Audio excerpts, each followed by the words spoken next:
Al-Khulaifi, African Union Chairperson Yusuf, Foreign Minister Ducey, ambassadors, members of Congress, distinguished guests, members of the media, ladies and gentlemen.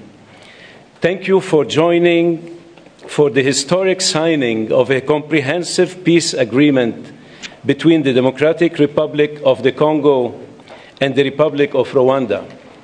In a moment, Secretary Rubio and the foreign ministers of the DRC and Rwanda will sign an agreement that builds on the Declaration of Principles signed here on April 25th.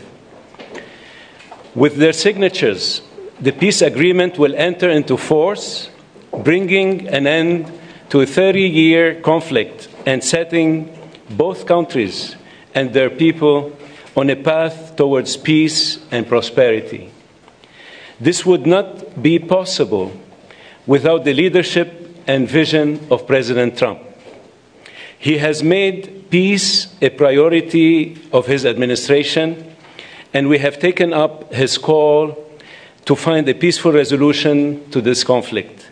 I would like to recognize the tireless work that both foreign ministers and their teams put into reaching this agreement.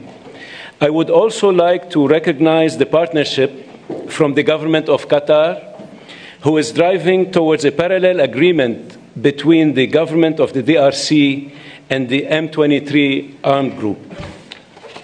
In addition, I would like to acknowledge that the work done under the auspices of the African Union was critical for reaching this agreement. We look forward to coordinating with the AU chairperson and Togolese president, who is serving as the AU facilitator, to ensure implementation of the agreement. Finally, I would like to recognize the team here at the Department of State who facilitated the discussions and helped guide both sides towards this agreement. I will now turn to Secretary Rubio for opening remarks. Thank you, and I'm honored all of you are here today. I'm honored to be joined by my counterparts from the Democratic Republic of Congo and from Rwanda, and the hard work you both put in to make this happen. This was not easy, and there's still work to be done, obviously, in terms of implementation, but we're very honored you're both here, and it's been an honor to work with both of you. We have a lot of people to thank. Obviously, the great team here at the Department of State who did a great job, Mr. Boulos, who did a phenomenal job. He's been on the job now about 10 weeks, and he's jumped all over this and really worked it hard, and you did a great job, and we are grateful to you for all of your work. Obviously, this could not have happened without such close friends and partners in the African Union and in Qatar, who we're working a lot lately with Qatar. We're doing a lot of things with you guys, and you've been very instrumental in the African Union. Without you, this couldn't have happened. I mean, you may put everybody together. I do want to recognize what I say, former colleagues. It wasn't 6 months ago, I was still a senator, but they're here now, Senators Rounds and Risch. Senator Risch is the chairman of the Foreign Relations Committee and a very close friend of mine, and he's obviously watched this issue very closely. He's made it a priority. And Senator Rounds has been talking to me about this before I was even nominated to the position and even during the nomination process. And we have others who are not able to make it today that I also want to recognize, Senator Coons and Booker.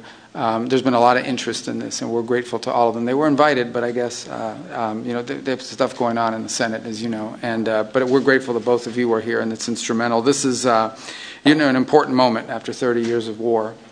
President Trump is a president of peace. He really does want peace. He prioritizes it above all else. We saw his intervention in the conflict between India and Pakistan. We saw his intervention most recently is a few days ago in a very dangerous war, right? A very dangerous war that could have really spiraled out of control, and his intervention made that possible. And there are other places that we want to see this, but we're very excited about this, and we can't wait to have the heads of state, the presidents of the respective countries here in Washington in a few weeks to finalize the complete protocol and agreement. But today is an important step in that direction, and we're grateful to be able to host it here at the Department of State. And just thinking, you know, we think sometimes about peace. It's not just about ending wars. It's about, and it's not just about saving lives. It's about allowing people to live. It's about allowing people to now have dreams and hopes for a better life, for prosperity, for economic opportunity, for family reunification, for all the things that make life worth living.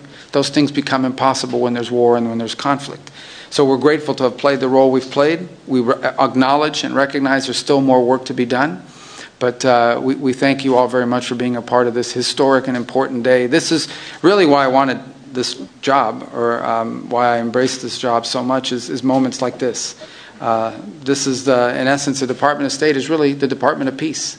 It's designed to bring people together, both in our relations with other countries, but to the extent we can use the stature and the influence of the United States to bring others together. It makes the world a better place. And I honestly believe that when there's peace in the world among friends who may have disagreements and conflict, it does help America. It does help make America stronger and safer and more prosperous. It gives us partners we can do business with. And partners that we can work with to address insecurity and threats to our national security and to our collective national security. So we are grateful to both of you. I know how hard this was and how much work went into it, and we know there's more work to be done. But we are grateful to have you here today. We're honored to be a part of this. We're excited to be a part of it. And again, I do want to thank everyone here in our Africa Bureau and at the Department of State. And once again, our superstar there, Mr. Boulos. What do you want to do next after you're done with this? Sudan. Yeah, very important. Actually, very, very important. And you're very involved in that as well. So what are you guys doing this week in Qatar? You guys want to work a little? We are grateful to all of you. Thank you. Thank you. Thank you, Mr. Secretary. I now turn to the Foreign Minister of Rwanda for remarks. Thank you.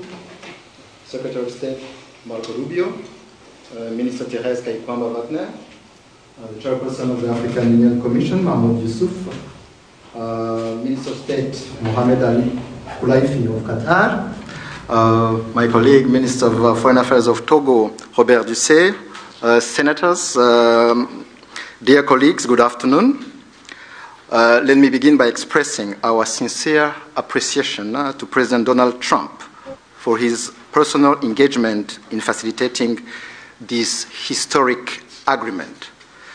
We also extend our gratitude to the Secretary of State, Marco Rubio, Special Advisor Masad Boulos, and the entire State Department team.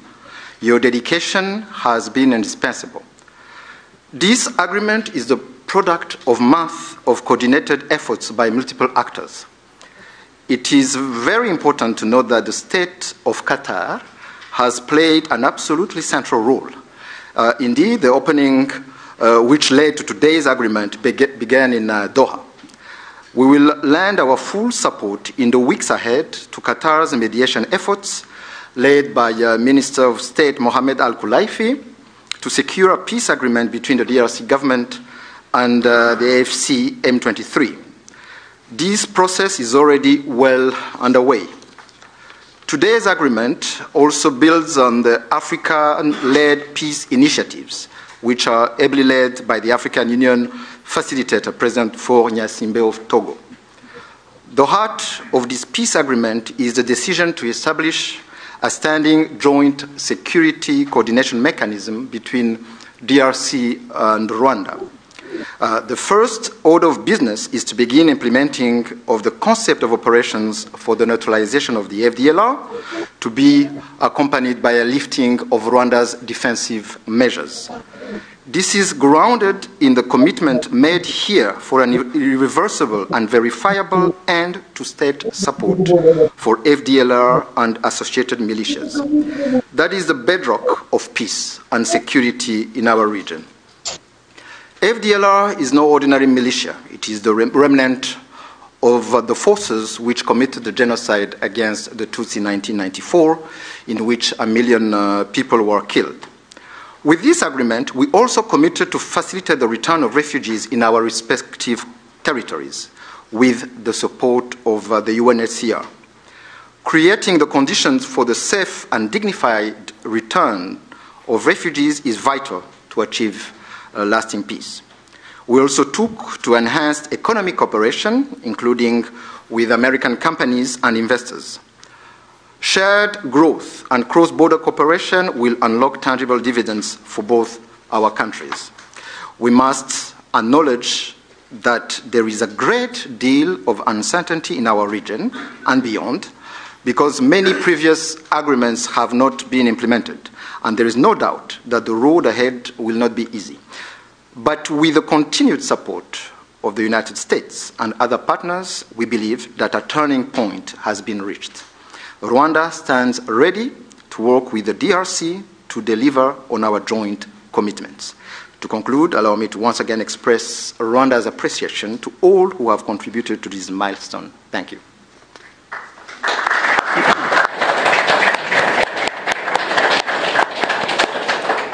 Thank you, Mr. Minister. I now turn to the Foreign Minister of the Democratic Republic of the Congo. Mr. Secretary of State, the Honorable Senator Marco Rubio, Dr. Massad Boulos, Senior Advisor for African Affairs, His Excellency Mr. Mahmoud Ali Yusuf, Chairperson of the African Union Commission, His Excellency Mr. Olivier Nduhungirehe, Minister of Foreign Affairs of the Republic of Rwanda, His Excellency Dr. Mohamed bin Abdulaziz Khelaifi, Minister of State at the Ministry of Foreign Affairs of the State of Qatar, His Excellency Mr. Robert Dussey, Minister of Foreign Affairs of the Republic of Togo, Senators, Excellencies, distinguished guests, and to all Congolese citizens following this movement, wherever you may be. 2 months ago in this very room, we signed a Declaration of Principles, a first tangible step to break with deadlock and chart a path towards peace. Today, that choice takes shape and sustained efforts have come to fruition. With this peace agreement, we open a new chapter, one that calls not only for commitment, but for the courage to see it through. By signing this agreement, we reaffirm a simple truth. Peace is a choice, but also responsibility, to respect international law, to uphold human rights, and to protect the sovereignty of states. Those who have suffered the most are watching. They are expecting this agreement to be respected, and we cannot fail them. This agreement builds on the efforts of many. First and foremost, we want to express our sincere gratitude to His Excellency President Donald J. Trump for his commitment to this peace process. His leadership kept this process focused and goal-oriented, and that from day one. This was further characterized by the quality and resolve of the entire U.S. team, illustrated by the critical support of Senator Rubio and Dr. Boulos. We salute His Excellency, President Félix-Antoine Tshisekedi Tshilombo, for choosing the harder path, a peace rooted in principle and in the dignity of our people. We thank President João Lourenço of Angola, facilitator of the Luanda process, for laying critical foundations. We are also grateful to the State of Qatar and to His Highness the Emir, whose leadership was instrumental in convening the first direct meeting between our two heads of states in March, a courageous step that laid the groundwork for dialogue. Qatar has since facilitated further talks in Doha and remained a principled and steady partner throughout this peace effort. The African Union, through its chairperson and the appointed facilitator, His Excellency Faure Gnassingbé of Togo, have anchored this process in African ownership. Finally, we thank the negotiating team of both the DRC and Rwanda for their perseverance and devotion. This moment has been long in coming. It will not erase the pain, but it can begin to restore what conflict has robbed many women, men, and children of: safety, dignity, and a sense of future. For the Great Lakes region, it offers a rare chance to turn the page, not just with words, but with real change on the ground. Some wounds will heal, but they will never fully disappear. They may grow over, but the skin will forever remain thin and frail, and deep down, the flesh will still remember.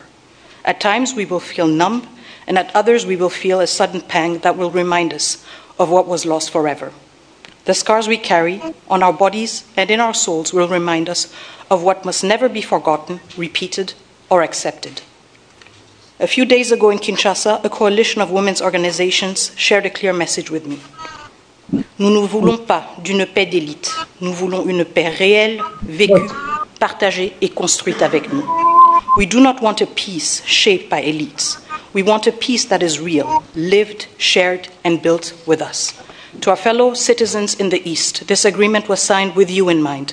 It provides for the disengagement of armed forces, the protection of civilians, the return of displaced persons and of refugees under government authority, and establishes a follow-up mechanism to ensure compliance. These are not just words on paper. They must now be translated into action, with justice, accountability, and political will. This peace agreement is the starting point, not the end goal. It must now be followed by disengagement, justice, and the return of displaced families, and the return of refugees, both to the DRC and Rwanda. However, no text, however carefully negotiated, can carry on its own the weight of peace. I still remember, on the day we signed the Declaration of Principles, a member of the US team said, "If it were easy, it would have been done a long time ago." That holds true now more than ever. What we have signed is only as strong as our will to implement it. We, the DRC, will certainly and resolutely fight for this agreement to be respected, not with our words, but with our deeds. Today, we have chosen peace. What matters now is that we protect it and prove to our people and to the world that even in a region marked by deep scars, dignity and cooperation can prevail. So now, our work truly begins. Thank you.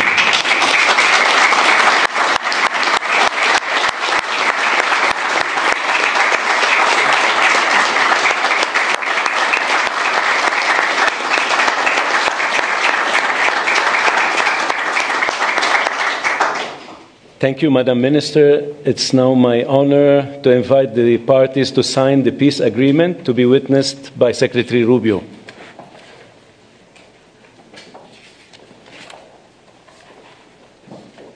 The agreement being signed includes provisions on the respect for territorial integrity and the prohibition of hostilities, the disengagement, disarmament, and conditional integration of non-state armed groups, the establishment of a joint security coordination mechanism, the facilitation of the return of refugees and internally displaced persons, as well as humanitarian access, the reaffirmation of MONUSCO's mandate, and the establishment of a regional economic integration framework. The agreement also includes an annex on the functioning of the Joint Security Coordination Mechanism and the full text of the concept of operations of the Harmonized Plan for the Neutralization of the FDLR and disengagement of forces / lifting of defensive measures by Rwanda, which was agreed to under the auspices of the Luanda process on October 31st, 2024, and adopted by the foreign ministers on November 25, 2024. With the parties' signatures today, the agreement immediately enters into force. Thank you very much. Congratulations.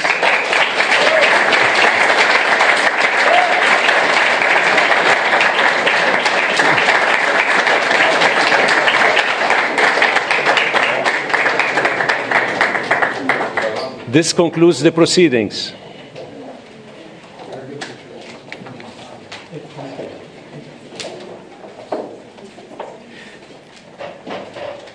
Kindly stay seated while the parties depart. Can we get a quick picture with the two senators? Yes, please.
I think we're fine. Are we off?